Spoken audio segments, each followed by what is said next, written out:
Salute everyone. Salute. What's good? Knicks Real Talk pregame preview. Knicks clip the wings up the Hawks tonight at MSG. Knicks in the Hawks at MSG 7:30. Man, Trey Young's in the building. Man, we're gonna get into it. Should be a fun show tonight. We're gonna get it popping. I got the Star Power in the building. I got KJ and Vince in the building. I got Shot Powers in the building. We just gonna get it popping. Talk Knicks, man.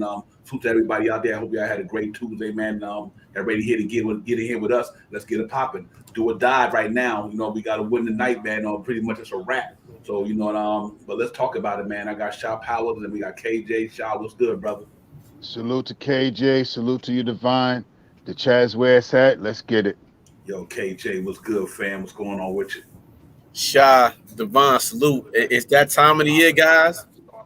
Throw that bucket hat on. We not going fishing yet, and you got to throw the shades on, man. We got to block the haters right now and work it right now. That's why these shades is on right now, guys, because the buzz is building and the haters is here, and it's time to strap up and do our thing. Yeah, real talk, man. We got an important game tonight, man. At the arena, man. Knicks got the Hawks, man. On a lot of levels, this thing is important. Just from the grudge match from last year in the playoffs. Right now they win the Knicks win tonight. They still got a chance to stay in this thing. But if they're not, man, I think it's gonna be a wrap. So I think we just gotta go in there and play hard and get it popping, man. I'm really looking forward to this game tonight, fellas, because I think it's gonna be real important. And a lot of levels it's gonna be important, man. So if we lose tonight, I think we get ready to go in there saying, okay, you know what, we're not getting in. Let the young guys just go ahead and play the rest of the year out with the last 10 games after this, man. So I think it's going to be important. With either way it goes, it's going to be something we got to be looking forward to.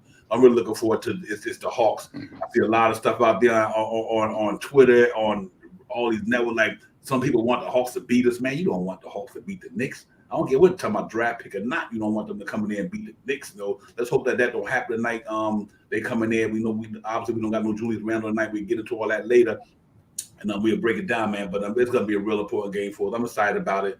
I just want to see us go out there, fight and scrap, and go hard. And I'm gonna try to get this victory, man, and bring it home, man. And just get the fan base to feel good. Something about the last game we let that get away. We had the Utah Jazz right there to come back and win that game, but obviously with 4 minutes left. Tibbs took the one rotation out, put the other rotation in that didn't bode well, and they just extended the lead all the way to 15, and them cats would get this. So, that Utah game, man, for the recap thing, man, that Utah game, guys, we was on the verge of coming back, scrapping, clawing, fighting, trying to get that victory. Like I said, once Tibbs changed that lineup, man, it went the other way. Shot power. So that was real disappointing to see when we fought so hard against a really good team like that. Obviously, they had the dominant Rudy Gobert and Donovan Mitchell did what Donovan Mitchell did, but we still was in that game, man. And I think we would have kind of stayed the course with what we had in there prior to the last 4 minutes. I think the Knicks might have pulled that out. Yeah, that the substitution that Tibbs made in the fourth quarter when we were on the cusp of coming back, we were getting close. The young guys was playing together. They were looking for each other. They were making a move, and I don't know. Tibbs must have got veteran happy, and he went right back to his veterans, and it ended up losing us the game, and end up seeing Julius act foolish at the end of the game, man. That was just foolish, man. I don't know what happened. I don't know what was said, but he just did something that wasn't expected, and that was a game that we really needed too, because if we would have won that game, Atlanta lost that night, we'd have been probably four games out. Yeah, out. We play them tonight. If we win against them tonight, we'd have been 3 games out, 2.5 games out. It was a big, and now we don't have Julius tonight, so it is what it is. We get to talking about Julius a little later. I'm frustrated. Yeah, KJ, man, it was our defense playing good with that second unit, man. Quickly and them guys, man, I can't believe the hate quickly be getting on this thing neither, man. I'm like, you guys I know our fans are a tough fan base, man. We do got a tough fan base, but some of the hate that's going that quickly way is crazy, man. I'm like, this man been balling out, second year coming to his own, playing real good basketball for the Knicks, and playing one of the few guys that's playing real good besides RJ and Fournier, it's just a shame that he getting all that heat, man. I just think that the young man doing it, but anyway, it was just a disappointment one, KJ, because we were right there close to getting that thing and taking it home. Right, it hurts as a fan, but you know what? This is how the Knicks season's been all year round, man. Devon and Shy, man, again, we keep bringing up that first game of the year. The first game was the best game of the year. Facts. And we experienced that in person. So if what I take away from this year was too inconsistent, but the first couple games was with the New York Knicks to what we expected to be. But they're not what we expected to be, you know. So it's a tale of two seasons here. Now IQ's playing better, RJ's playing way better. You know, we want Bruce McBride. We've seen small sample sizes, but you know what, guys? It just come to the conclusion we just don't have that team that we thought we had. And as Knicks fans, we just gotta live with it. We live with it for so long, but so what's the difference between this year and all the other years? It just hurts more because we thought we were in the cusp of the turnaround after last year. So I understand it. I understand wholeheartedly, and it's been Knicks fans longer than both of you guys been Knicks fans longer than me. So I can only imagine how you two feel. For me, it's like, man, like we right there. So it's what do we need to coach? Get rid of Randall. It's so many questions to be answered. But you know what? One thing I look forward to is seeing the young guys play. I am happy about the young infrastructure we have on this team. So the positive part is, listen, we still have a chance to make this play-in game, right? If we go on a tremendous run, it can happen. Now, we lose this game tonight, guys, season's over. Yeah, real talk. Yeah, I mean, it's a long shot, but you know, I have seen people win long shots. But you know, not only that, man, you got to go out there and just. If it's Atlanta Hawks tonight, man, you know, we got to clip the wings off the Hawks tonight. I don't care what draft pick you want. We got to beat the Hawks tonight. You know what I mean? Because to me, this is a good opportunity to show these guys that what we really have. Because you know what, believe it or not, if we were playing the way we're playing now, before the All-Star break, we might not be having this question. You know what I mean? But we playing good ball, but we're not closing our games the way we need to, and we're not beating the superior competition. We're beating the inferior competition. You know, like Portland, that game, Portland, that was a G League team that day. And the game after that, you know, we beat, you know, they wasn't that thorough neither. But then we lost to the Jazz. And Jazz is a more dominant team. They got one of the most dominant defense in the game. Rudy Gobert, I got to tell everybody prior to that man changes the game down there. He changes the game down in the middle. And that's why I said the Knicks should bring back Mitchell Roberts for that reason. Like I said, Mitchell not going to have a dominant game against him, you know what I mean? Because he is that good. You know, people look at the offense. I mean, the man is a double-double, 14, 15 points this season, with over 17 rebounds, whatever, 3 or 4 or 5 blocks. I mean, you know, that's how he get his money. You know what I mean? Against Utah, he had an effect on what the Knicks were doing down there. You know what I mean? And you know, and it showed. But at the same time, you know, when we had them guys in there like Grimes and them, they made it hard on Mitchell and them guys. They once they had put that second unit in with Grimes and them guys, Emmanuel quickly, Jordan Clarkson wasn't doing what they was doing. You know what I mean? Right. The minute they took Grimes out, took Quickly out, put them other cats in there, that scored they squandered the lead. Mitchell Robinson went out, they squandered the lead. And I just think that was a tale of two. And Tibbs, you could tell he was so frustrated because here's the thing about that.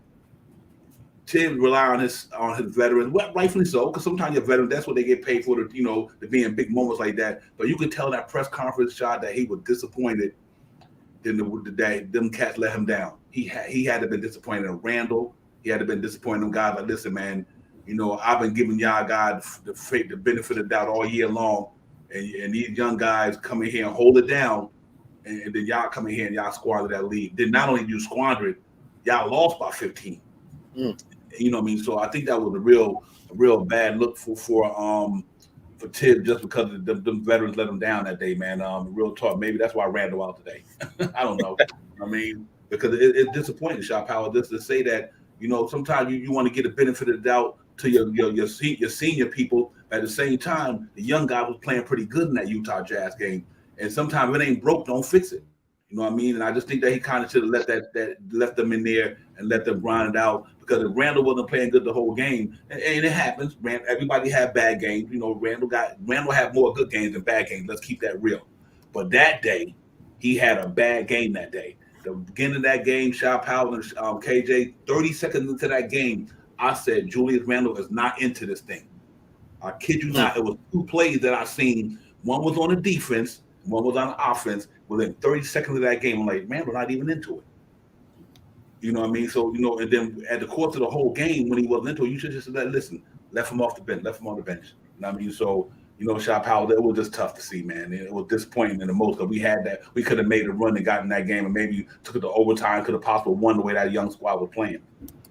Yeah, I mean, substitutions, man, that really killed us, and it really hurt it because, like I said, we if we'd have won that game, Atlanta lost that night. Excuse me, Atlanta lost that night, and it would have made it at least it would have made it a little bit more interesting, you know. So it is what it is, man. We still got a good shot at this thing right now, man. It's just some things have to happen, and we got to go on like a mini run. We got we're not gonna have Julius tonight, and if I'm not mistaken, we're not gonna have Grimes tonight. I think Grimes is also out with some type of foot injury, so it's going to make it a little tougher. But that means we just got to be a little bit more scrappy, man. It means we got to play a little bit more harder defense. We got to grasp more rebounds. We got to get down here tonight, and Mitchell Robinson got to dominate tonight. RJ Randall has to dominate. He has to take over the game and be the point forward or point forward per se. You know what I mean? We got to get out there. We got to have some good games. And I see a lot of things about IQ out there, and I can say this about IQ. The beginning of the year, if you was talking about the beginning of the year, how IQ played this year, yeah, IQ sucked. I was mad with IQ. I was on the bandwagon of maybe we could put him in a trade or something like that, or get rid of him and all this other stuff. I was there with it too. But this last month or so, about a month and a half or so, IQ has really, really been playing some okay, decent ball, man. He is playing way better defense. He's learning how to, if he can't make his shot, he knows how to get to the line. And the guy's a 91, 92% free throw shooter. So when he gets to the line, he makes up his points. I'm growing a little bit better to IQ staying on the team than to let IQ go. Yeah. You know what? One thing people always got to remember too, man.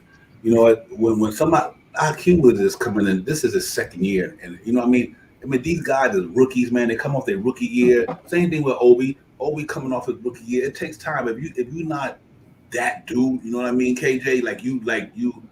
They just know you that ultra uber talented. It takes time to grow into who you're going to become as an NBA ball player. Look at RJ in his third year. He's starting to get to that level, but it takes time. It's a process. It's a maturation thing. You just can't say that because a guy effing up in the beginning. How you start is how you finish. I do think that if quickly keep playing the way he playing the rest of this year, going to the off season, like I always say in the previous show, going to the off season, just have a great off season, tone his game up. KJ, you got to watch our IQ coming back in his third year on a rookie contract and be able to put up the numbers he put up. And if he can be consistent next year, we got a good situation on the hand, man. So I'm not quick to give up on the guys like that, man. Even Obi Toppin. Only reason I always thought about moving Obi was because of Julius Randle. That was it.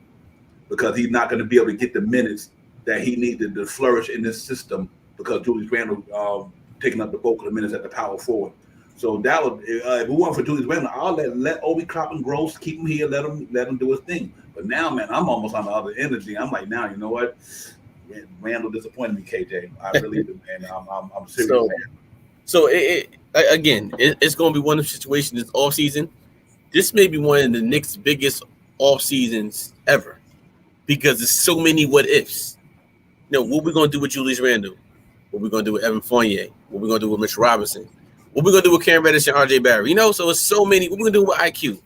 So it's so many what ifs. So my suggestions: pick one direction and go with that one direction. Okay. What is it going to be for us? Because we seen this year they not work out consistently. We seen some things work, but they don't work. So it's just going forward, guys. Like I don't know what they're going to do. I don't know. The one player that I must say has been really showing off great is Evan Fournier. Evan Fournier has been playing his tail off, man. Yeah. And he could break the record. He could break the season-singing Knicks record tonight or whatever he could break it. So that's one player I think that the Knicks are going to try to keep around if they can't make a trade for him. Just because the value, he's a knockdown 3-point shooter, and he's about to break the single season record. You can't teach 3-point shooting. That's what I want to say. But other than that, guys, I think like if we don't make the playoffs, even if we do make the playoffs, guys, I still think we selling high. Evan Fournier stock is up. Facts. Randall stock is up. IQ stock is up. Obi Toppin, he puts people in the seats. So it's a lot of questions going on, and I just think the Knicks they missed big time this year. They struck out big time this year, and it's the bad feeling. And these guys got to prove to the fan base that they're meant to be in this position. Because if not, it'll be another rebuilding. We get some more people in here, and then all these young guys get new coach. So it's a lot of what ifs, guys. And right now, I just don't know what direction we're going. Yeah, I think he needs six. He needs six to break to go even with Starks. Yeah, 6. Okay. If I'm not mistaken, I think it's 6. Next couple of games, I give them next 2 or 3. But here's the thing: they just got, like you said, kid. Either they're gonna do rebuild or they're gonna. That's what the Knicks gonna have to. This is what the offseason is gonna be for the Knicks. Are you gonna try to build a team to be in the playoffs and run, or are you gonna go ahead and develop this team, let the young guys start really, really getting more minutes and get a couple of veterans on the bench behind them? Right. You know what I mean, and go with the youth movement, and that's what they're gonna have to do. They got to consider what direction they're gonna do. That's the first thing. If you're gonna do a rebuild, what I mean by rebuild is like I'm gonna get the Cam Reddish, the Obi Toppin, the Mitchell Robinsons, let RJ Barrett be that main dude, get another guard in there to go with him and grow with him, or you gonna say, you know what, we're gonna try to flip this dude with this dude, to package this dude some picks to get a star player. That's what they got to decide which way they're gonna go, because see. That way, the fan base don't have to argue about. I want the young guys to play. Why the young guys not getting burned? Because if the Knicks gonna be constantly trying to fight for the playoff, you're not gonna get a lot of young burn up there. You know what I mean? Because they're gonna try to play. But I still think that, and I'm just cash out James. Great point. My man had 18 assists last night in Westchester. Yeah. You know what I mean? You got to let Deuce McBride play. I've been saying it all season, man. Let the man play. Everybody talking about he's not a starting point guard. To me, it's kind of relevant. Alex Burks is not a starting point guard. Facts. He's an NBA ball player. Facts. Not a starting point guard. Devon, say that again. NBA ball player. Right. Exactly. Yeah, he's an NBA ball player. But and Deuce McBride, because I always said the reason why I always said start Deuce McBride is this reason. He intelligent enough to know how to pass the ball. You don't got to depend on him scoring 15 points a game. You don't even need his points. He could be Alpha Payton for us. I give you know what? You know what I mean? Deuce McBride could literally be Alpha Payton. He got good defense. He can knock down a 3 better than Alpha Payton. And he D like Alpha Payton. So to me, they should have been through him in there. I think that's one of the biggest faults to me. But I hear a lot of people say he's not an NBA point guard, he's not ready. What is the NBA? What is not ready? There's a lot of guys that's playing right now in the NBA, that's not how do I say superior talent, but he good enough to make an NBA roster. Deuce McBride is not on a 2-way. He got a literally NBA contract. You know what I mean? So if he got an NBA contract, that means he's on an NBA team. And compared to our point guard situation, name a point guard right now on the Knicks that's better than him. Point guard now. I'm not talking about a combo guard. I'm not talking about name a point guard on this team that's better than Deuce McBride right now. Because Derrick Rose is injured. Kemba Walker's not there. So he's the only true point guard left. Play him. Even if you start him for 4 minutes. Hey, you start him for the first 4 or 5 minutes of the game and keep you in the game on defense, then you take him out and put somebody else in. To me, shot power is that simple. And that's why I think the way the Knicks are failing, because that's how we lost that Utah game. You took that young energy out of there that was D'ing up jokers, hungry jokers. They hungry. Deuce McBride and Grimes and Quickly and them dudes is hungry. Obi Toppin is hungry. You put them guys, I get them guys to shoot the ball. I get Fournier can shoot the ball real good. I get Julius Randle a double threat, but they wasn't that night. They wasn't. Evan Fournier scores 11 points in the first half, scored 6 in the second half. Julius Randle was wasn't in the game. Period. So I just think that whether if we win tonight, great, we keep it rolling. But if we lose tonight, I want to see Deuce McBride starting pointing off for the Knicks in the next 10 games. Yeah, one of the big things that as a Knicks fan I've noticed since last year, when we went when we made when we was number 4, the Knicks, as a Knicks fan, me as well, had high expectations this year for this team to be 50 wins, to be third, fourth seed, and to do a lot of things like all of us said the same. A lot of us said a lot of the same things, but we are really in the mix of a rebuild. If I'm not mistaken, this is like our second real year of Tibbs being the coach and this being as a quote unquote rebuilding of the team. We are younger than I've ever seen the New York Knicks since maybe Fact. uh the maybe Kevin when Knox. Patrick, maybe when Kevin Patrick, Knox rookie year. but even when maybe the year I'm talking about way back in the days. Now I don't remember no young. We got six guys that's under 25 right now. I think the youngest we've been like this was when Patrick Ewing and Mark Jackson was here. I mean, I can't really think of no other team that's been this young that we have. So we are in a rebuild type of stage right now, and we have some good trading chips to try to help us in the off season. And I hate to say it out loud, but we got a lot of people that's probably might be on the chopping block this year. You know what I mean? And some people that we talk about that we really like, that we don't want to really go, we don't want it to go. They might be the one to go to get who Tibbs really wants instead of what we really need. So let's see what happens, man. This once again, this game is another big game tonight. This is a game that we need to win to keep us in contentions, trying to push for that 10th seed. We beat Atlanta tonight, and we beat Atlanta tonight. Atlanta loses, and they lose 4 or 5 more games. If I'm not mistaken, they only have 10 games left. We run out and get 9 out of 11. What we got? 11. Yeah, 9 out of 11. 10 out of 11. That's where we need to be. We need to be around 9, 10, 11 games, man. I really would like the Knicks to end up 41-41 for the end of this year, but you'll see what happens. Yeah. Hey, Parrish, I agree with you. Hey, me, Parrish. I always keep it real. Hey, y'all got a right to get on me about the way I defend Tibbs on, especially last game. Like you should have never took them cats out in that fourth quarter. That fourth quarter, that 4 minutes and 20 seconds left. Like he got scared. That was Tibbs' fault all day, or Julius Randle's fault all day. And one thing about me, man, hey, I eat my crow and I gotta eat my crow. I defend Tibbs when he's right, but I also will get on him when he's wrong. And what he did the other day was stupid. You should not have took them cats out that game. You should have left them in there and let them kept playing. You know what I mean? So I'm always keeping 100 pass. So I appreciate that. He just stunk up that joint that night. You can't break a momentum like that, man. And then as soon as you put them cats back in there, the lead evaporated and the game was over. So yeah, absolutely, man. Quick shout out to Fabian. Fab, you're a little off with the 15 and 16. It's we're at 30 and 41 right now. That makes 71 games. So we got 11 games left. Yeah, and Atlanta has, if I'm not mistaken, I think they have 10 games left. They have one more game up on us or something like that, but I think they have 10 games and we have 11. Mm-hmm. Yeah, you know what, KJ, and for me, but okay, we move on from the Utah Jazz game. Now we move into this game. Regardless if you want the Knicks to get a high lottery pick, you still want them to beat the Atlanta Hawks. You understand what I'm saying? Regardless of what, they are like a rival. You know what I mean? Almost pretty much now. Atlanta Hawks and Knicks are like rivals now. Trae Young this thing is beating us in the playoffs. So, like I said, I hear a lot of people, I heard somebody hope that the Atlanta Hawks beat the Knicks. I'm like, hey, you crazy?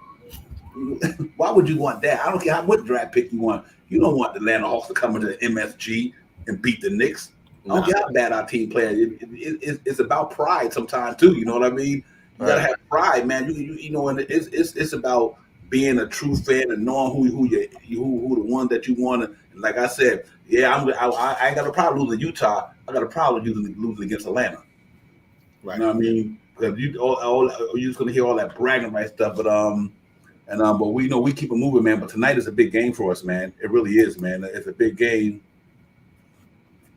Right, and you know what, Devon and Shah, as far as the young guys, They want to be here. They got a lot to prove to the fan base and to themselves, to their family. Like, we belong here. So the one thing I do like, the young guys are going to have so much ambition. Even if they do lose, they're going to play hard. They're going to play down to the bone gristle. And that's what we need. Guys that want to be here. not guys. You know, you're making all the money, but you can't just act like that way. Come on, man. Like, we're trying to defend you. I know we getting on Julius a little bit, but you know what? You can't act like that, and we need you to perform to win the game. You know, so it's like, pick a direction, guys. Get the young guys in there. Let Deuce McBride finally play at least 25, 30 minutes, please. Let the guy play. If no Grimes tonight, there's no reason why he should be playing 25, 30 minutes tonight. We'll find out after tonight. Right. I mean, if you don't get but you know what? Again, 11 games left. We can see the young core develop now. We got summer league on. What's going to happen, and then whatever's going to happen in free agency is going to happen. Well, at least let the young core play. Let Grimes and IQ play together. I think that's a great backup. I mean, a great lineup with them two in, because they two dynamic guys out there. You know, let them guys go together. It takes time to make it in the NBA. There's so many people playing basketball, but to make it in the NBA, I don't care how bad you may look to us on TV, but if you make it in the NBA, that means you're the man somewhere else. You're nice. And Deuce McBride is an NBA point guard. Facts. He's an NBA point guard. Like, Devon, when you said that about the Knicks point guards, I was trying to think in all the years of Knicks. I'm thinking about, I'm going back Howard Isley, and I'm like, damn, is Howard Isley better than Deuce McBride? No, Deuce McBride is better than Howard. Then I'm thinking about, I can go Charlie Ward, Derek Harper. I can go that young, but then I can go to Stephon Marbury. You know, who else? Chris Childs. You know, those type of point guards. You know, like point guards that we missing. And Deuce McBride has the pedigree of some of those guys, the toughness of a Chris Childs. Yep. You know, like, the shot will come for him, but I just believe this young man is here to stay for the future. And as far as IQ has shown tremendous growth. Yeah, man. I'm still learning. And Obi Toppin, it shows spurts. So it's like, let's give these guys a chance. I know it's hard to give them chances, and we all been here before, but we just have to. The reality has struck us right now. We got to say, you know what? Whatever's going to happen is going to happen. We still going to be here streaming in the off season. Get with us, but the thing is, the Knicks got to make a decision, guys. What are we going to do with Julius? The biggest is Julius Randle. I think the whole thing with Mitchell Robinson will work out, but the whole thing is with Mitchell Robinson because we don't know, it's toxic. It can be toxic in the locker room, and other guys might say, you know what, man, like, I can't play with this guy no more. You know, like, I'm not listening to his leadership here, because you only as strong as your leader. And if your leader is showing things of weakness, I can't build with a person like that, regardless of how you may look out there on the court. You're getting paid, but if I can't learn something from you, and guess what's going to happen? I'm going to take that same behavior out on my younger core, and like, I don't care. So the Knicks got a decision to make with Julius Randle, what they're going to do. Yeah, absolutely. You know, and I'm like I said, man, Julius Randle last year put his franchise on his back, bro. He came out and balled out last year. I understand his shot production might be down there because you added 4 in there, you added Kemba Walker. So obviously he wasn't going to do 24-11 when you got more guys who need the ball to shoot. And I'm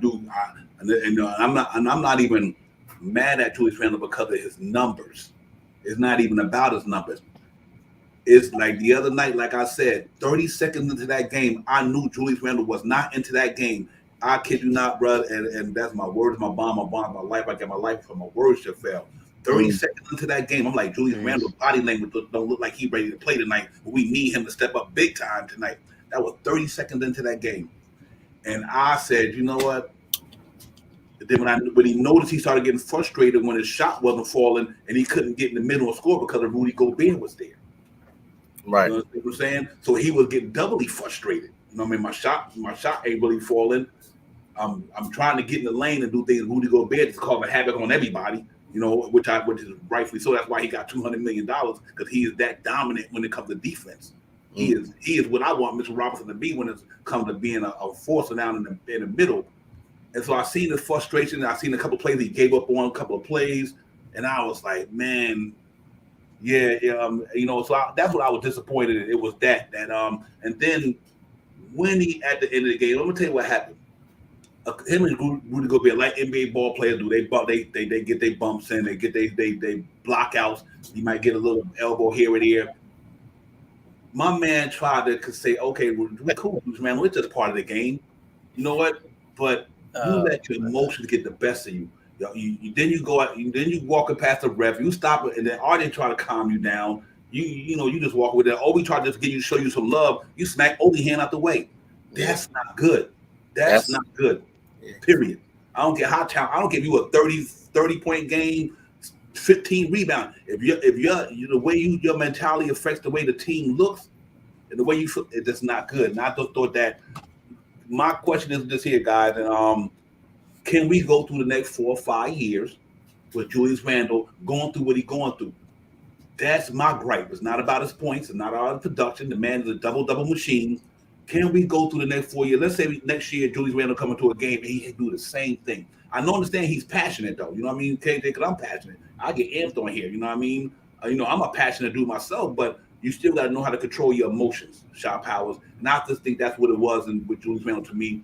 He got to control his emotions. That's it. If he controls his emotions, and one other thing I didn't like neither, he got to start, when he got that ball pounded down there, as soon as you see that double team come, don't wait.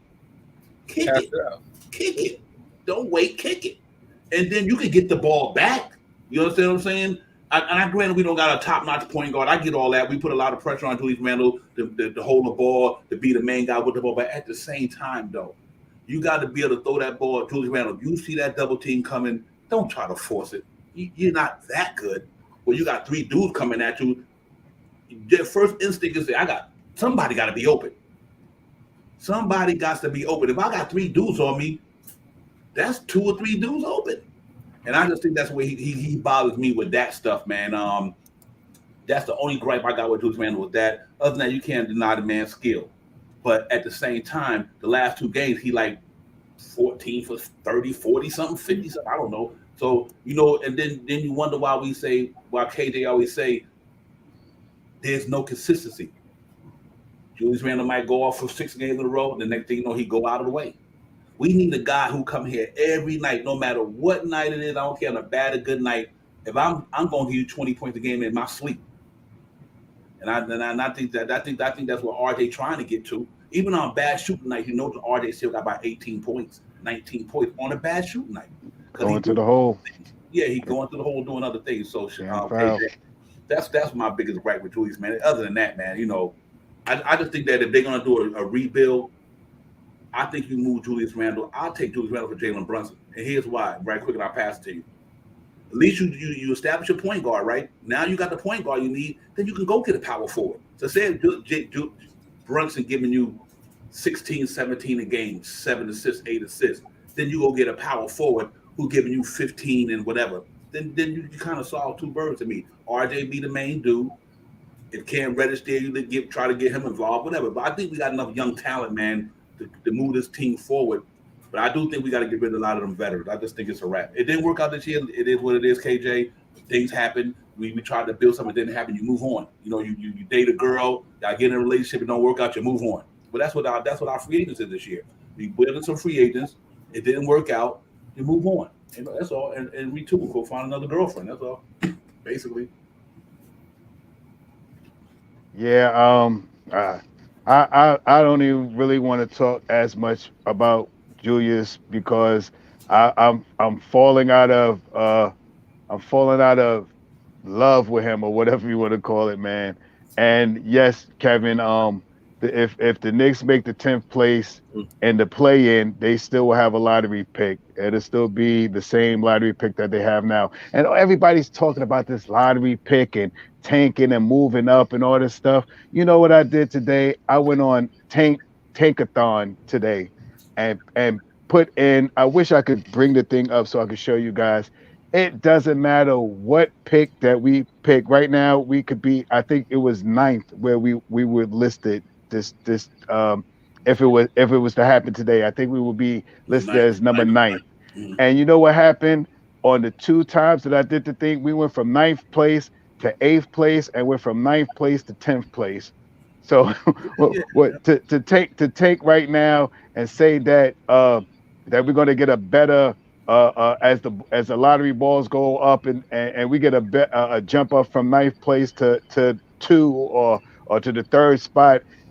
It's highly unlikely, you know what I mean? More than likely, we'll probably be around where we are now, ninth place, or if we do go up, it may go up to seventh or something like that. It is possible. And now that is only through online thing, so it is possible that we could be in ninth place and go into a third or fourth place, which I would love for that to happen because that pick would that draft in third place will help us out get to move some people that we need to move and get someone here that's going to be a point guard, whatever we're going to do, man. There's so much stuff that the Knicks need to do this year coming up, man. Play the youth and let's see what happens. And right back to what you said, Divine. Yeah, I think we need to move on from some way, somehow we might have to find a suitor for Randall somehow, some way.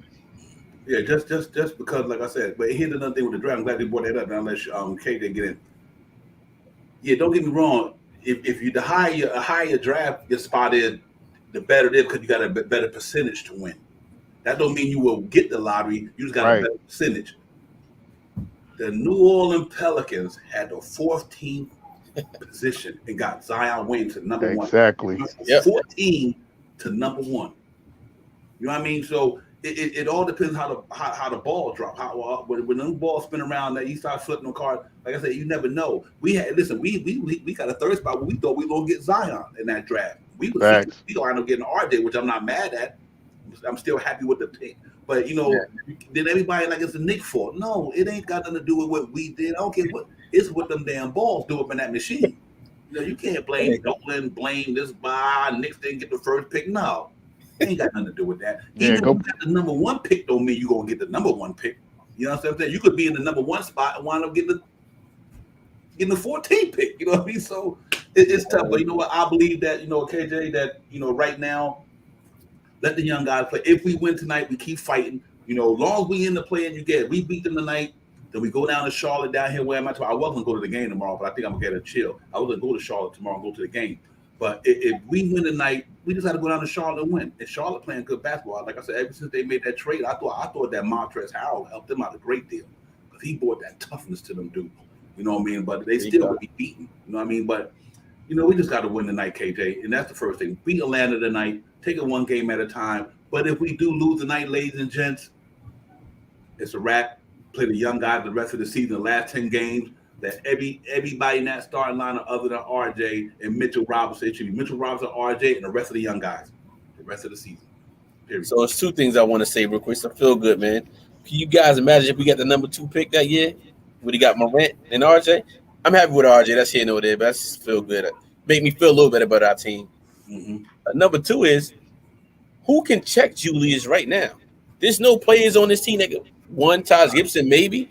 But my thing is, I don't think his voice is really being heard. It's just based on what you said before. Like, at the end of the game, he smacked RJ and Obi. Get out the way. You know what I mean? Like when you the leader, you cannot do that. I know we gonna get off of him, but I really struck a chord with me because I'm just thinking now for the next 3-4 years with him, if he's still here and he's still going through this, who's that player that could pull him to the side and say, "Yo, chill. Where's that Charles Oakley? Where's that Anthony Mason?" We don't have that. And so now it's like, you know what? Hey, we gotta sell while it's still hot.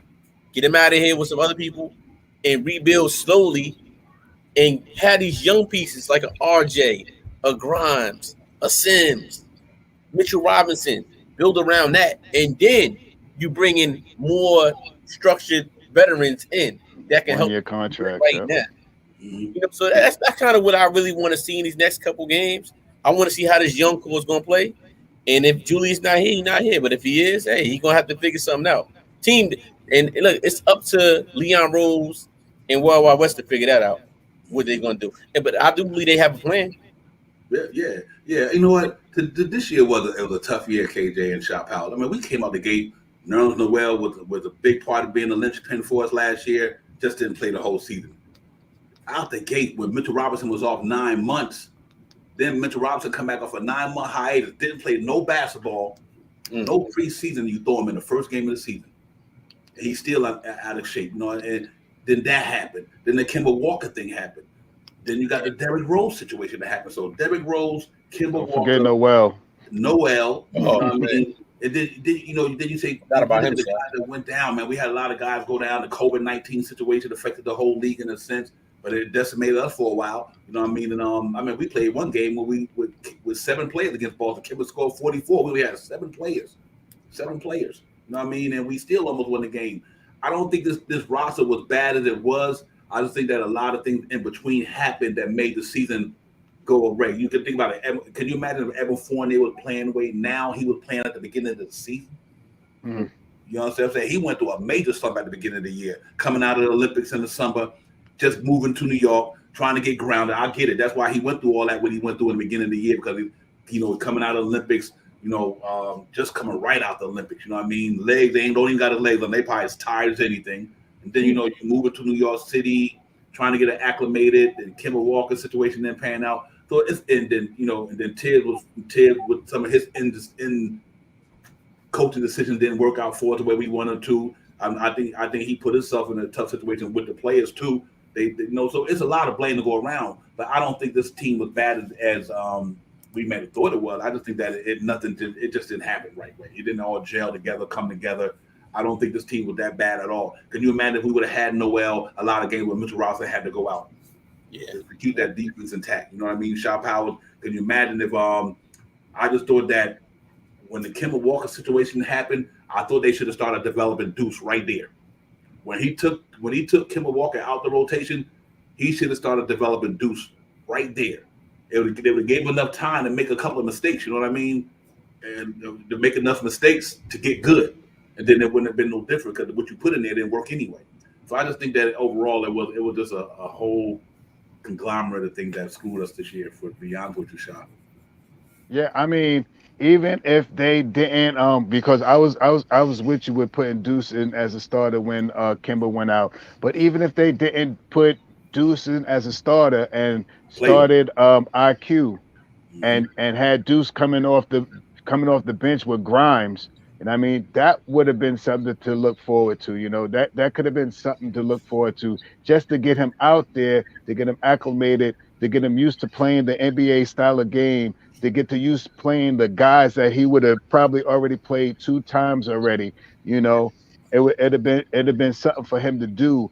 To get out there, play against these guys one time, and by the second time you play these guys, a little better. A little better about what they want to do and how they want to go about their game. And he could have watched some film and played better defense on these guys after the first time he played them. All these guys that we talk about that if we would have started Deuce or had him coming off the bench earlier in the season, earlier in the year, he would have already seen these guys already. He would have been a little better known to playing how these guys want to make the move to the hole or certain things. And now to give him the minutes is almost like we're at the start of the season all over again, because all these guys that he's going to play now is going to be like the first time he really played them on the court. So a little detriment to the team what Tibbs did and set him down. And I swear, man, every time this guy goes down to the G League, he does some exceptional, some crazy things that you just be like, wow, you be at awe. So, I mean, even if he could give a quarter of what he could have done in the G League, it would have, helped us out to bolster our team a little bit, man. And I don't want to guarantee, I'll say this. I think if we'd have started him, like you said, Divine, when we first sat down, Kemba, I think he would have been more ready. He would have been better suited to play these games and towards the end of the season, because he would have been a little more acclimated into the role of playing basketball. Yeah, real talk. I agree 100%. And here's another thing that's on that point too. Remember that game against Houston, 15-9. Right. The next game he didn't even play. Two minutes and he snatched them out. I think it was 2-3 minutes and he snatched. Did he? Yeah, 15. I think he got hurt that time. I didn't think he did. I just thought Tibbs didn't play him the next game. You might be right, but I thought he just didn't play him. You might be right, so I'm gonna say you. I'm right, or I'm not sure. But it was just saying that he's 15-9. Yeah. Then you should have at least threw him back in there. So my thing is here, Alex Burks is not a point guard. He can dribble, but he's not a point guard. So that was then what you did with Alex Burks is you took Alex Burks from what he do best, throw the ball over to me, I'm gonna knock down that bucket. You know what I mean? So when you put Alex Burks at the point guard spot, you kind of took away from what he do best. You know what I mean? And you took away from the second unit. Right. So that's the reason why I was like, won't you just throw McBride in there, let him make his mistakes, right? Because you got Julius Randle, RJ Barrett, Evan Fournier to cover him. You know what I mean? You didn't need his scoring. We needed his defense at the beginning of the year.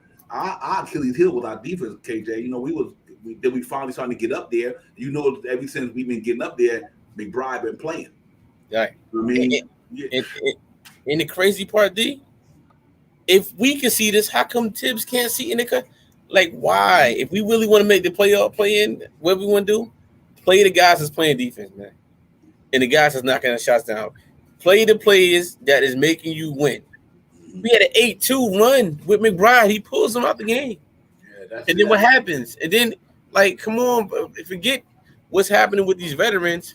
Play to win the game. And that's something anybody should know that. You got to play to win. You put whoever's hot in, who's ever matching right, you play that team. You don't, and he should know this. So it's, again, guys, it's a lot of what ifs. A lot of what ifs to see what we're going to do. I just want to get through these last 11 games because I'm excited for the offseason for this New York Knicks team. And I'm going to say this right now on Knicks Real Talk. The New York Knicks will win the Summer League Championship this year. Stamp that in there. Yeah, you know what's interesting to me, and you know what? I think we just point out a lot of things. Not that they negative things that we're going through right now. I don't want to say we talking negative. We just talking about the things that could have been. And I think one of the things that hurt Tibbs this year, and I agree with a lot of people in the chat, they always say the loyalty to his veterans. Right. You know, don't get me wrong. Sometimes, like one thing I can only say this too, though. You got to also, be fair about it. You know what Grimes did and quickly did? Guys, they took advantage of their opportunities. See, Grimes got an opportunity. He capitalized off it. Quickly got an opportunity. He capitalized off it. Obi was up and down with it. You know what I mean? Even, So you got to be fair too. Like when you get in there, man, you got to take advantage of it. You know what I mean? And because you don't know when you're gonna get that opportunity again with that deep team that we had at one time. We're talking about the Big 15. You know what I mean? So when you get an opportunity, get on that floor, make the most of it because you know Tibbs gonna pull the trigger real quick. You know what I mean? It was almost like because of the way the season went, it wasn't no room for error. But then what the disappointing thing was, you wasn't pulling the veterans when they made errors. So I get it. You know what I mean? It's like a double-edged sword here. You know what I mean? Damn you do, damn you don't. But I think Tibbs didn't do the rotation thing when it came to, I understand this is my veteran, but he having a bad night. If you know your man having a bad night, don't put him in the fourth quarter. He having a bad night. What do you think? All of a sudden going to catch fire? That's why I think Tibbs messed up back this year, man. I think he relied. He kept Burks in there too long when he didn't need to. He kept Randall in there too long when he didn't need to. He kept Fournier in that time when he didn't need to keep him in there. They don't got it tonight, Tibbs. They just don't got it. You know what I mean? And I seen that the other night in Utah. I was like, Julius Randle just don't got it. Don't think Julius Randle gonna come in right now and knock down 4 in a row because he knocked them down all game long. Shot Powell. And I just think that's where Tibbs went off the rail a little bit this year because I think he relied on him too much in times where he might could have. I need a spark. Let me put the young guys and maybe they'll spark this thing. And that's what they did the other night. He put them in, they brought a spark, bro. My biggest letdown from that game was when he took IQ out. And I sat back and watched the game again and watched how many minutes IQ played. And the best thing that I could say is maybe Tibbs took him out when he took him out to put Burks in there to give him a blow, rest him, to give him a blow. But the boy, 21 years old, man. He's 21 years old. He didn't want you seen him when he was coming out. He looked depressed, like I still want to be out here. I think he could have stayed out there. It is what it is, man. And I know that's what he said, and I don't know. It is what it is. That was a big turning point in the game, man. Mm-hmm. When he brung in Burks, when he brung in Julius, and when he brung in Fournier back in from being on the bench, that shot us in the foot right there, man. And that for this time of his rotational, how he played his rotation, I think it was bad. I think he should have just, even if we would have lost, I'd have rather the guys on the court been walking out with their tongues hanging out their mouth, out of exhaustion and stuff like that, because them guys is playing good together, man. And to break the camaraderie that they had together, where they were making a nice little run, playing hard defense and stuff like that, I think was a bad decision. And that's only me talking. I'm no coach, but I think I would have probably maybe let IQ stay out there a little longer. And I don't think Julius Randle would have seen no more of the game that night. You know what I mean? Obi was okay. IQ was out there. I mean, the team was gelling, and I don't think that he should have took those guys out at any point in time. Yeah, absolutely. And not only that, here's the reason why I agree with you 100%. Quickly is young, bro. He got nothing to play all game. Quickly is young. If you don't need them veterans in there who got 10 years or better for all 30-something minutes, you can't leave Quickly in there for 30 minutes. Quickly is a young dude. Listen, man, these guys are conditioned. They ain't us. You know what I mean? They ain't us. These cats got trainers, the best trainers in the world, the best nutrition people in the world. Like Artie said, if Tiz wanted me to play 50 minutes, I'll play 50 minutes. They love to play basketball. Them cats don't get tired like that. But to me, I just think that was a bad look, man. I was like, man, and I'm sitting there like, why are you taking these dudes out? Because here's the problem. They've been sitting down too long. Julius Randle then sat the whole quarter. And before that, he arrested somebody. He had to get up on the sideline and try to stretch and run because they didn't have it. They was out of rhythm by then. And I think that's where he messed it up. So I just think that he fell on that one to me, was just because he relied on them starters when they didn't have it. Facts. And I just think that's all it is. If they don't got it, man, you know, and that's like, you know what, we could come on the stream one night, right? And we might not have it tonight. Our takes might not be good. It's just that night, it might not be a good take. So you know what, KJ, you and Sharp Powell got more energy than me tonight. Y'all guys got to pop it. I'm just going to play the background. That's all he had to do with them. If Randall don't got it that night, Fournier didn't have it in the second half, let the other people take over the stage. Because they got it. And I think that's where he fell the other night. They didn't have it. He should have just let them cats took over, kept them gas in that game, and let them took it over, KJ, because I just think that they had more energy than everybody else that night. Hey, D, man, you hitting every single nail with that take just now, brother. These guys have the best. Imagine waking up every day of your life to go train for what you love to do every day. Facts.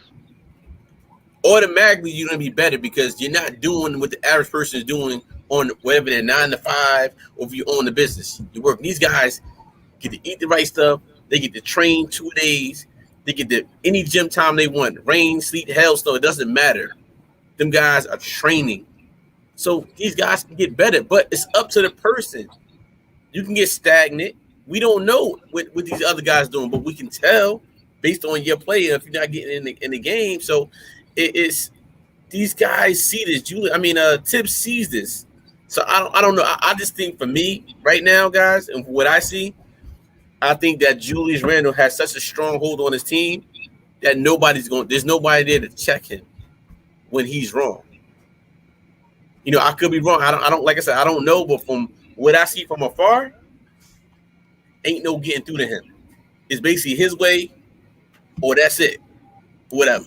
And we seeing it act out on the court. And that's what I see right now in this team. And if you have a player like that, that's your leader, this team is not going to propel to what we think it should go to. Mm-hmm. You know what's something interesting to me? Julius Randle needed to be on the 90s Knicks. Oh, no. I'm going to tell you why I say that. Because they had dudes on there that would check him. That's what I'm saying. That's what Charles Oakley, every base, they would check Julius Randle. Hey, he could even been on Mike Woodson squad. You know what I mean? Carmelo Anthony, Rasheed Wallace, all of them dudes would have checked Julius Randle. Julius would have been situational. You know what though? Yeah, they probably would have made him a better player. Facts. You know what I'm saying? They would have brought out the best in them. Let me tell you something, man. You need to do this to get to here. You know what I mean? Sometimes you need somebody to teach you how to get to another level. And I think when being around Carmelo Anthony, being around the Jason Kidd or Rasheed Wallace, them cats would have taught Julius Randle how to calm your emotion. But think about it. Rasheed Wallace was the most fiery dude that you would know. But he knew how to check it, though. He done got more technical than everybody. You know, but what I mean is Julius Randle don't have nobody on that team who can calm his butt down. You know what I mean? And that's why I think if you're going to keep Julius Randle, you better bring somebody in who's going to respect. If you don't get nobody in MSG who Julius Randle gonna respect as an authority do. We're gonna run into this problem for the next 4 years. And I don't think it's gonna be a good look for the Knicks because he gonna say, you know what, I can. Not that he mean to do it. It might not be that he mean to do it. Maybe his emotions is like that. Maybe he's just so emotional. He's so fiery that he don't know how to control his emotion. But to the detriment of the team, I do think if the Knicks don't get people in here that can calm Julius Randle down when he get ready to go through this, or pull him to something, your fam, listen, it's all good. You know, you can't do that because you're putting us in a bad situation. If you think about it, like if Julius Randle, if you get suspended or you get kicked out of the game, you're making it harder on the team because you're that talented. Now you're taking away your 20 points from us. Now we're gonna have to play harder to win. And that's what Julius Randle got to understand. Don't put them young boys in a situation like that, man, because you're making it harder on them guys to have to win basketball games, shot power, because they depend on you as a leader to carry them to the next level. They depend on Julius Randle for that. And if you don't be there for them, they're gonna be like, man, damn, you know what? You know, why you doing this so we can't do it? So I just think it's tough. It's tough. You know, not to beat up on Julius Randle, but that we just got to get somebody here next year if he's gonna be here. If Julius Randle gonna be in New York next year, you got to get players around. See, Derrick Rose is laid back dude. Todd Gibson's kind of laid back. You know what I mean? Derrick Rose not a fiery guy. His leading by example kind of exhibits on the court. You know what I mean? But you know. And I think that you're gonna have to get somebody to calm Julius Randle down because Tibbs can't do it. Kenny Payne gone, Mike Woodson going. You know what I mean? And that could have been the biggest loss for Julius Randle last year. Could have been Mike Woodson.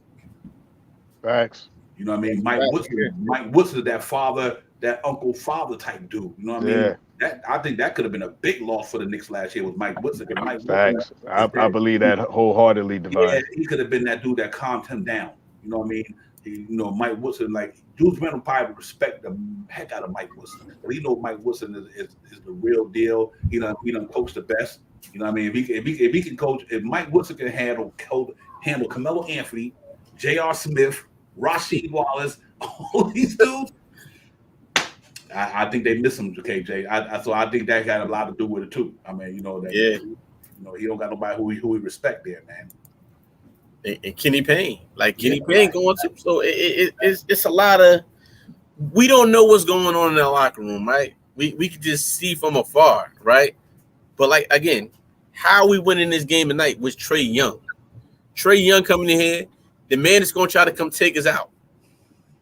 They want to make it the roles are reversed now. We trying to get in, they trying to maintain their spot.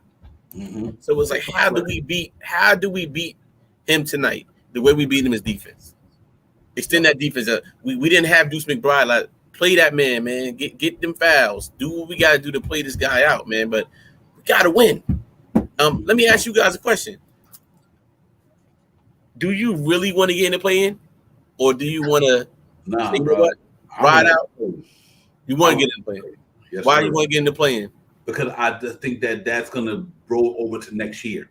We had a good year. To go through all the ups and downs that you went to and still make it in, that's got to be encouraging to them young guys. And, man, we had a bad season. It didn't win. It didn't work out the way we wanted to. But to fight, the scrap, and get in there. KJ, once you get in there, you never know what happened. Oh, different. Yeah, look at the prime example, Atlanta Hawks last year.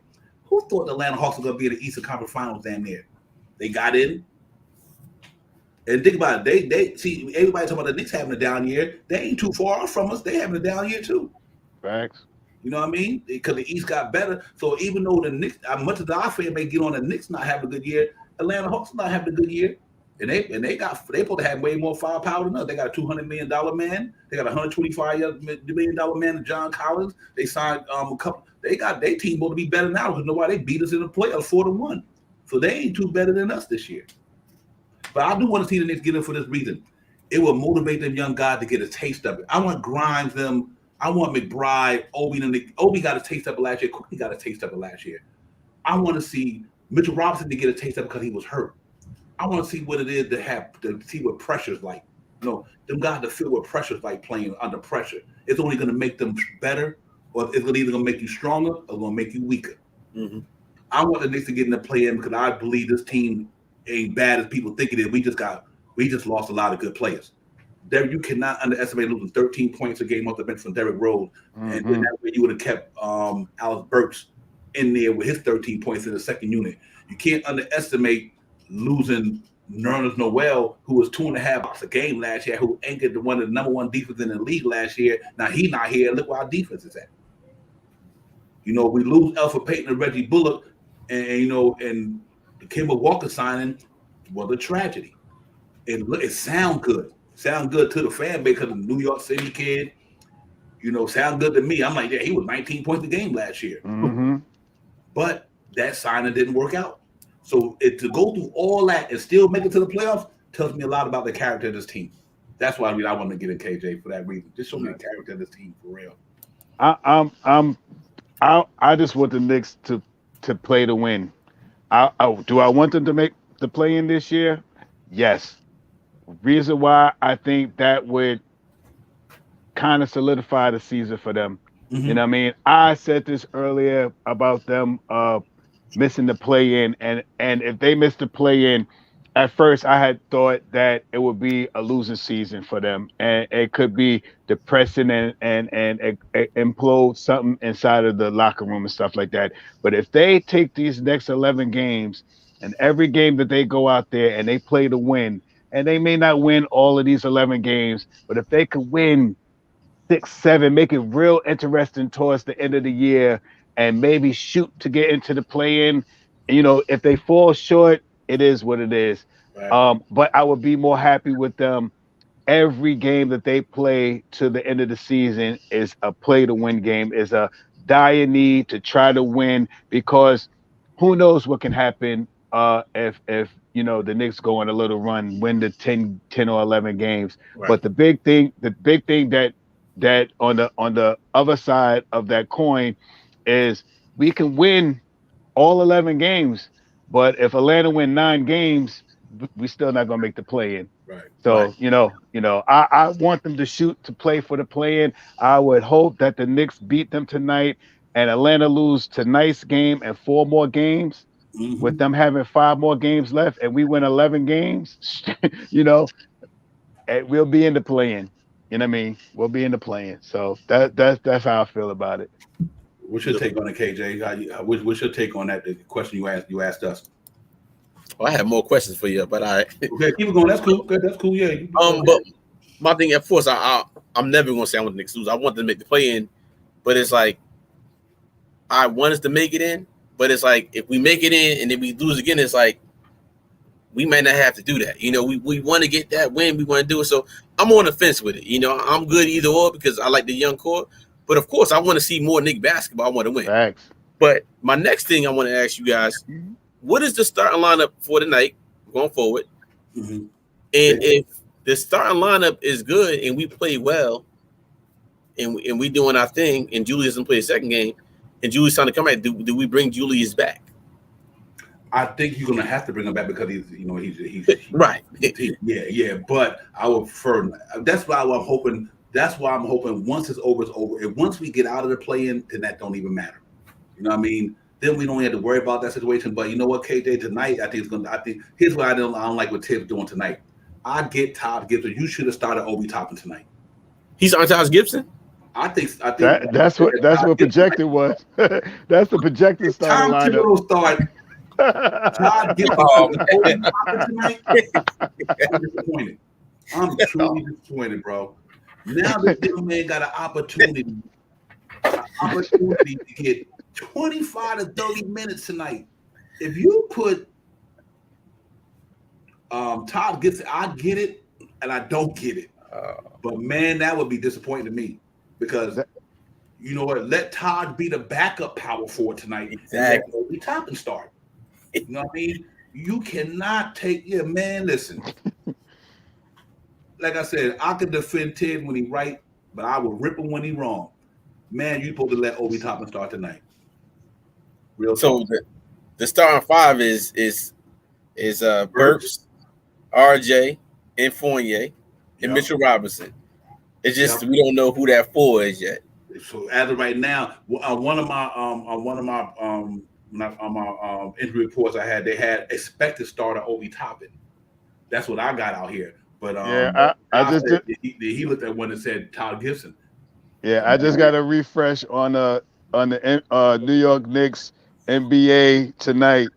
It says Alec Burks, RJ Barrett, Evan Fournier, Taj Gibson, and Mitchell Robinson. And I just refreshed it. It had the button to refresh. I refreshed it again, and it's saying the same thing that it said about an hour ago. So this game is on TNT too, right? TNT, yeah. So this is a game that I'm gonna hate to watch because you're probably gonna get Reggie Miller talking about how bad the Knicks are and this and that. I hope Mark Jackson and Van Gundy do it tonight. And are they can't do it because they ESPN analysts. Oh, they ESPN. Okay, so I'm wrong about that. So it might be it might be freaking this guy here, man. But here's another thing why you do this thing. This is why you're supposed to start Obi top of the night. So if you decide if you're going to keep Obi or you're going to trade him, whatever you're going to do, he get to showcase him. National TV, MSG, Obi Topper, Electrifying the Garden on national TV.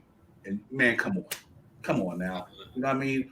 And that's the limit with me. Like I defend Tibbs. I know what coaching is about. We all do, but I can't defend this one. I just think that he should have started Obi Toppin. To push that pace. And don't get me, Todd is the real deal. Now I ain't hating on my man Todd, but I don't think he should be starting over Obi Toppin.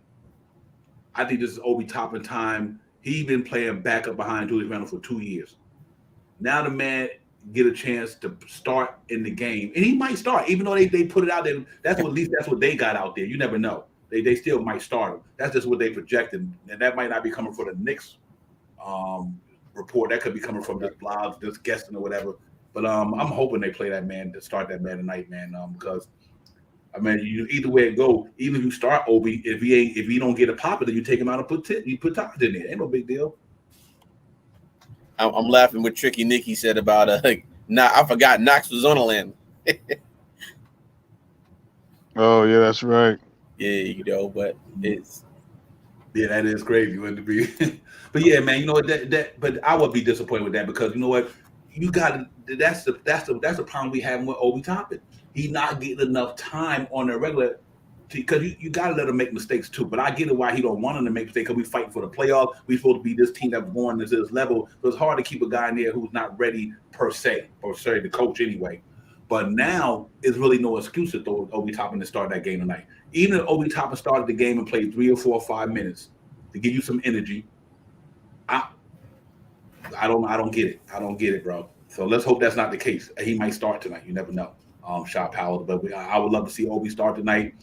And do you know what he made of? There's nothing wrong with if he's sticking to join the first 3 minutes, you take him out. But then you put Taj in there. You know what I mean? It's not like Obi that because he start.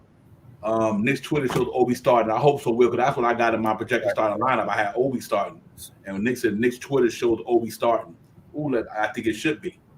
So let's hope that's the case, man. I would love to see that energy in there with him and RJ Barrett and Mitchell Robinson.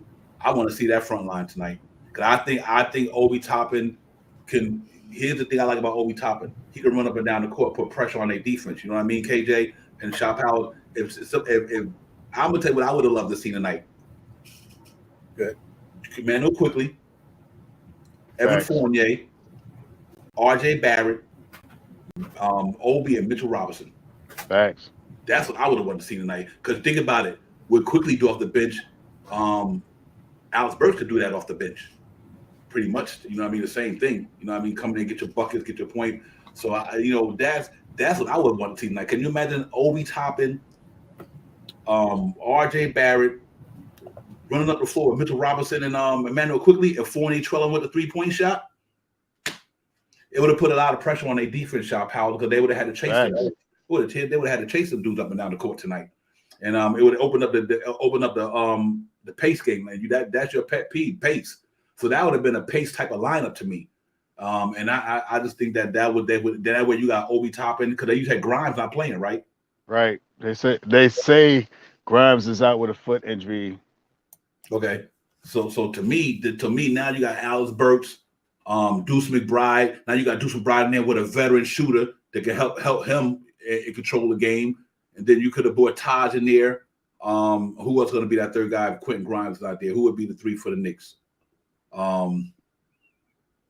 Wow, that's RJ, because we don't have Reddish, we don't have yeah. Grimes is out, Reddish is out, so we're gonna have to play. We're gonna have to play like a 8-9 man rotation. Mm, Some of the starters is gonna be in the second unit.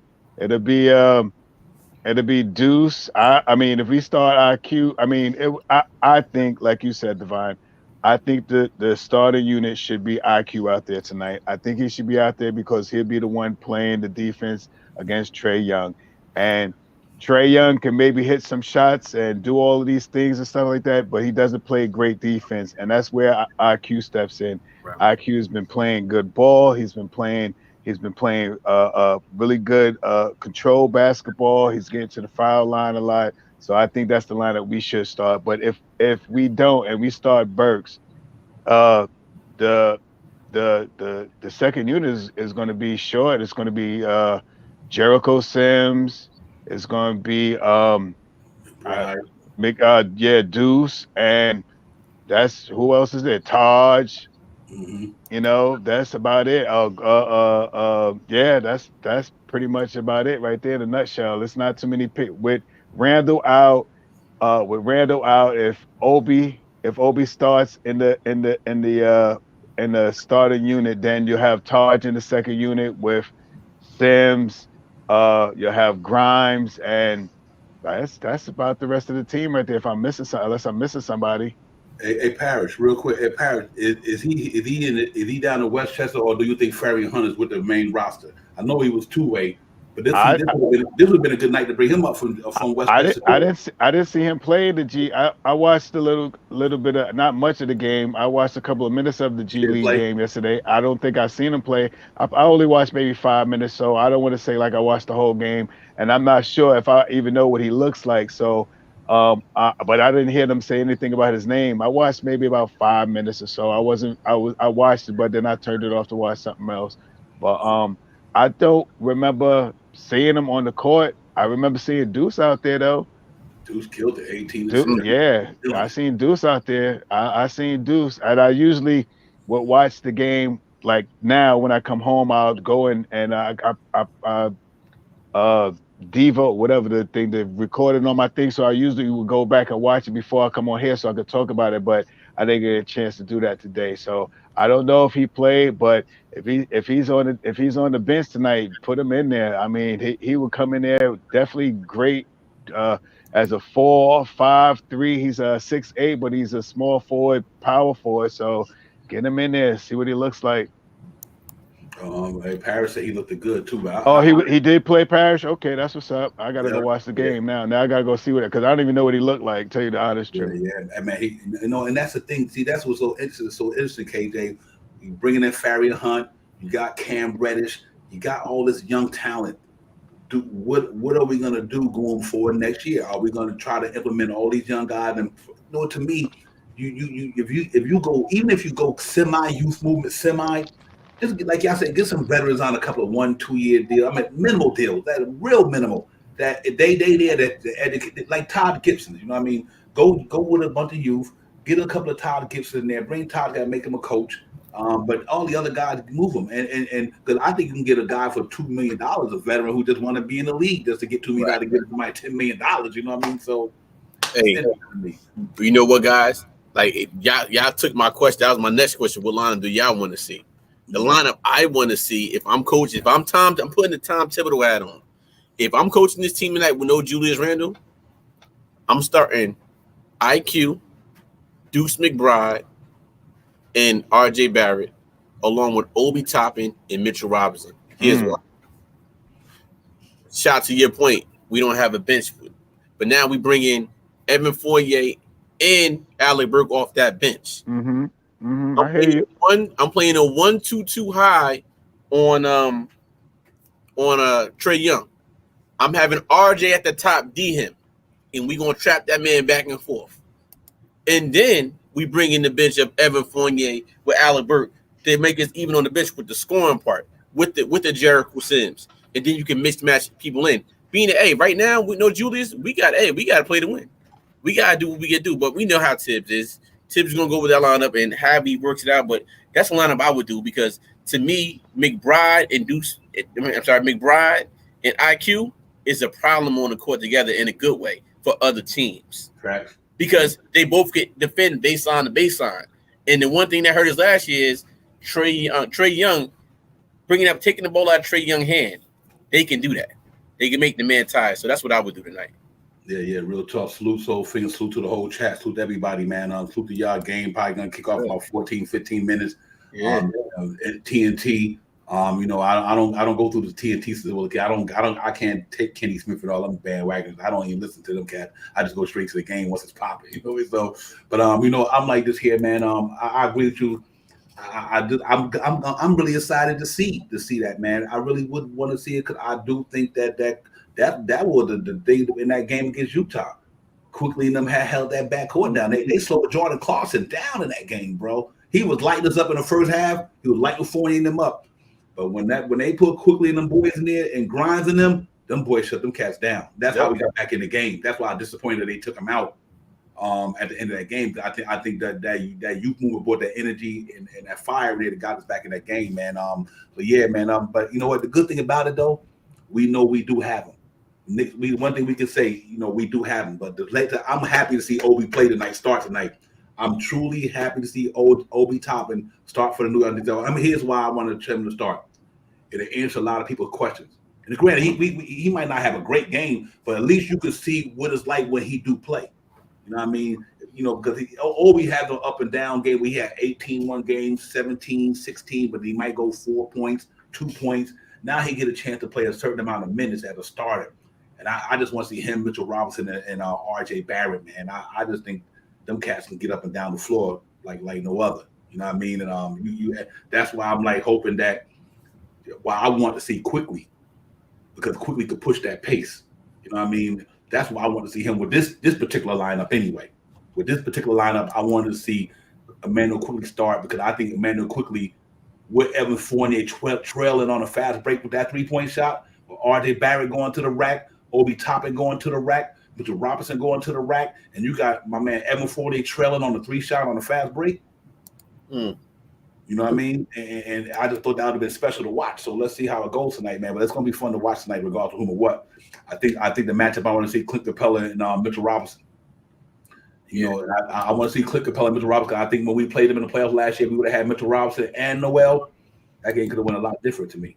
I think it a lot. We missed Mitchell Robinson in that playoffs last year. So I want to see how he come out tonight. I think he got a chip on his shoulder, knowing that he probably feeling his mind, man. If I was in the playoffs last year, I could have helped change this thing around. So let's see how that goes tonight. I'm looking forward to that matchup. But Alex Burks got size.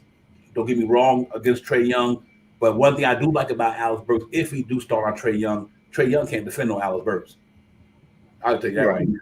He cannot defend no Alex Burks. I know. I guarantee you that. Alex Burks know how to get to the hole. He got body size. He know how to do that kind of same thing Trey Young and Quickly do when they pull up and make you bump them and hit that shot. Alex Burks could do that. Him and Quickly probably the best two on the Knicks doing that. Where they get that defender on their back, they know when to kind of pull up and make them bump them and get that shot off. So I think they could put the Atlanta Hawks in the quagmire if they could do that to Trey Young.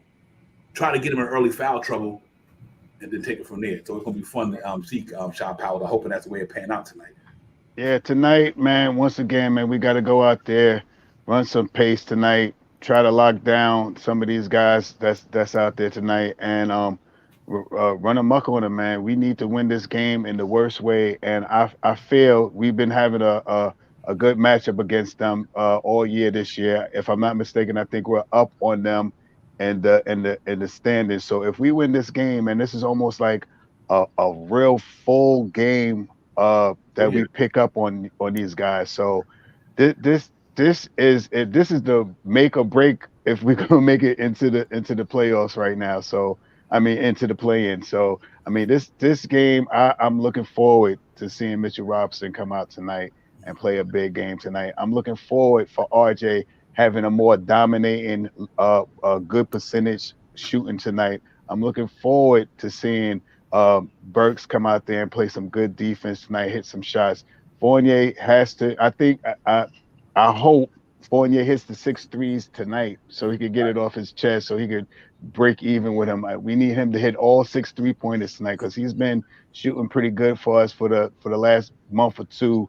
And we just need guys to come out and play tonight, man. I hope Amir Sims can come. I mean, Amir Sims. I hope Sims can come out there tonight and grab Munster boards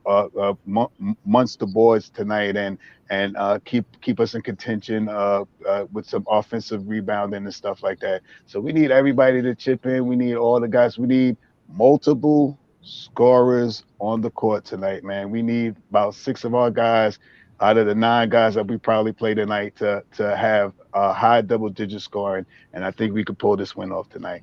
Yeah, and cash out. I think RJ probably these do 20-something. Here's what you got to remember though. Without Julius Randle, they key on RJ tonight. You understand what I'm saying? Now he becomes the number 1 dude. And that's where Nate McMillan's sort of like a Tom Thibodeau. They defense-minded coaches. They might say, take RJ out the game and make everybody else beat us. So I wouldn't be surprised if he don't score 20 tonight. It's going to be because what I think Atlanta Hawks and Nate McMillan are going to try to do to him. They're going to try to take away our best player tonight, and let everybody else, just like we normally do. We try to take away their best player, let them beat us. So I know RJ capable of dropping 30, but it all depends what their defense going to do. If Nate McMillan say, you know what, DeAndre Hunter and these guys, when RJ get the ball, double team him. Then he's gonna force him to move the ball to Fournier, move the ball to Obi or whoever. So we got to just be prepared for that. But I do think if he get it going, I think RJ dropped 30. If he get it going, KJ. And that's where I'm at tonight, guys. I believe that to Shah's point, that Fournier will break the record tonight. I believe he's going to score 40 or more points tonight, Evan Fournier, because he's going to get more touches with no Julius there.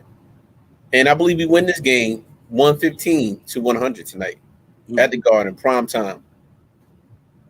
That's my bold prediction. Evan Fournier tonight, guys. I think Evan Fournier is going to be is going to be the piece to get this W tonight.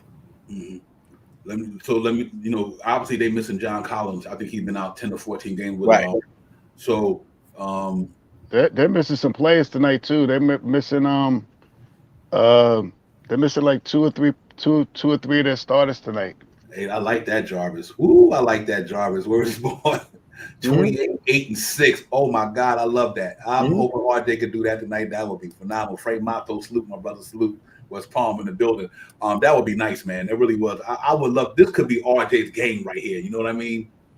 RJ and Obi Toppin, like Frank said, this. I'm gonna tell you guys. Now, like I always say, when you get the opportunity, you got to take advantage of it. This is Obi Toppin's opportunity. Yes, sir. This is Obi Toppin's opportunity. When you get that opportunity, you take it. Emmanuel quickly did it. Quentin Grimes did it. Jericho Stem starting to do it.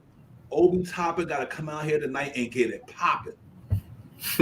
Obi Toppin come out tonight and play a subpar game. Now you're gonna see why Tibbs will snatch him out. This take advantage of your opportunity. Obi Toppin got to go out there tonight and just play, man. I'm an MSG on TNT. And he played the Hawks good last year in the playoffs, too. He was one of the better ones. Him, Todd, and Derrick Rose were the best Knicks in the playoffs last year. Obi Toppin, and so Obi got to go out there tonight and go get it, man. Word is born, he got to go get it.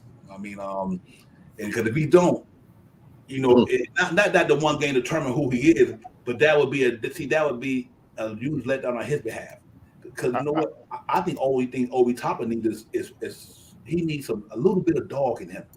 Yeah, I think once he gets a little bit of I'm hard, Obi Toppin could be special. I think Obi Toppin is the real deal. It's just that he got to get that defense together. But tonight is a big game. I don't want to go into that and I'll let you guys get it. But I think it's a big game for Obi Toppin tonight, Shy Power. Real talk. I mean, this is another opportunity for Obi Toppin to come out and show what he's worth. He had the opportunity when Randall was out with the COVID and he didn't perform. But he's been playing a little better. He's been getting a little bit more touches, not many more minutes, but he has been out there a little bit more. And tonight he should be, I figure he should be at least 30 minutes tonight. So Yeah. with 30 minutes on the court tonight, I believe Obi Toppin could have 17 points tonight, at least 17 points tonight. So Facts. that's what I'm looking for Obi Toppin tonight. Tonight is a night that Obi has to really come out there and shine. So it looks like, or make it seem like, we really don't. Randall is insequential to what we have going on tonight. He wasn't here, and all of a sudden he got this leg injury and all this other stuff. And now we need Obi to come out there and get busy. We need to see popping, topping tonight, and that's one of the big things tonight. And my score for tonight is something similar to yours, KJ. I think it's going to be about 115 to 110. I think it's going to be maybe a little closer, but I think we beat them by at least 5 points. And I'm looking forward to seeing Obi have a good game tonight. But my man to watch out for tonight, I think RJ is going to do what he's going to do. I think IQ is going to get out there and get busy, but I think Mitchell Robinson is going to go out there and dominate tonight. I hope for Mitch to have 15 points, 13 rebounds, two block shots, and about 10 almost block shots. That's my call for the night. Yeah, I'm gonna go. I just want to say, catch out James. That's like I said. That's the reason why I don't even watch the countdown. I mean, the tip off with TNT, Kenny Smith and Kenny. I don't even watch them dudes, man. Real talk, man. I'm like, they're just a bunch of. I ain't got to hear. I ain't got time to hear them dudes. Man. That's why I don't even turn to them when the Knicks on TNT. I just wait to the game. I do not want to hear them dudes. They especially Kenny Smith. You supposed to be a New York City dude. Yeah, I don't even want. Yeah, he right down the block from my house, man. Bishop Lachlan, over there in that area, playing it with, he right down from Brooklyn. He from Brooklyn, playing against Mark Jackson and Bishop Lachlan and all this other stuff, and he over there, he ain't say nothing good about no New York Knicks since I heard. He just didn't get that position. That's probably what it is. There you go. That's what's wrong. That's the reason why he hate on the Knicks, because they turned him down. Yeah, and gave it to somebody else. Well, you wasn't ready for it. They didn't feel you was ready for it. Exactly. You ain't never coached nobody. Who you coached it? How you gonna get picked up? You ain't never coached nobody, so they mean you gonna come here and turn nothing around. How much intellect you got? Can you coach a team? So I ain't trying to hear Kenny Smith with that stuff, man. I think he be hating big time. But I do have the New York Knicks 109 to 105 tonight. 109, 105. I think we come in the building. It's gonna be fun, man. We're gonna get a pop in a few. I know everybody ready to go get into their zone, so we gonna get it in the show because it's about to be New York Knicks basketball time. Salute to the whole chat, man. You cats is the best all the time, each and every day, each and every way. Thank you guys for supporting our show, man. You guys make the show what it is, man. Real talk. Everybody, man. Let me get some words from my brothers on the panel, the dream team over here. Shaw Powers, holla at me, man. Salute to you, Divine, as always. KJ, you already know what it is, man. Brother. The chat. It's where it's at. I try to get in the chat tonight too, man. I got like two different things going on, so I try to be in the chat and on here too. So salute to the chat as always. Like I said, 115, 110. I think we pull it off tonight, and hopefully this is the run that we need to try to push towards that play-in game. Salute. Right here, real talk. KJ, my man, bring some events to the table, brother. Yeah, Devon, as always, thank you for letting me come on the platform, share my thoughts. Shy, you already know. Thank you. Again, fellas, we went to the best game of the year, the first game of the year. So that's something that we could brag about a little bit. But tonight, in all seriousness, let's see what we can do. Let's see what the young guys can bring to the table. Again, Knicks Real Talk will even be here every day, every month. We'll be here in the off season. We here for you. Bring it all. Like, share, subscribe. Tell a friend to tell a friend. Don't hit. Tell a friend to tell a friend to tell a friend. Exactly, Shy. Tell them. Like it on your page, share, subscribe. Thank you for tuning in tonight. Yeah, real talk, man. To the chat. You already know where it's at. To my brothers from another mother, KJ and Vincent, Shaw Powers. We always up in here each and every day, each and every way. That's what we do. We come here just to bring the dialogue and the content to our fan base, man, and we love it. We appreciate all you cats up in here, man. You ladies and gents, excuse me. Let's go get it, man. Let's go ahead and get these cats, man. Let's go ahead. We got to get Atlanta in the Garden tonight. It's gonna be electrifying up in there. Obi Toppin gonna start the game off with a thunderous dunk, and then we're gonna take it from there. So salute everybody, man. Y'all enjoy that game. Be safe. We on a back-to-back. We be back on tomorrow night. We down here in Charlotte where I'm at. We go get it talking. We get it popping, man. We're gonna go up against a Mellow Ball in them. We're on the back-to-back, so it's important. Maybe that's why Julius Randle might not play today, so he could play tomorrow. Hope that might be the case. But y'all enjoy the thing, man. Enjoy the game. Enjoy the show. We see you tomorrow, same time, same channel. Knicks Real Talk. Tell a friend, like and subscribe, man. We'll see you guys. Salute everybody. Enjoy the show. Get it. I'll talk to you cats later, man. Peace. Let's get it. Yes, sir.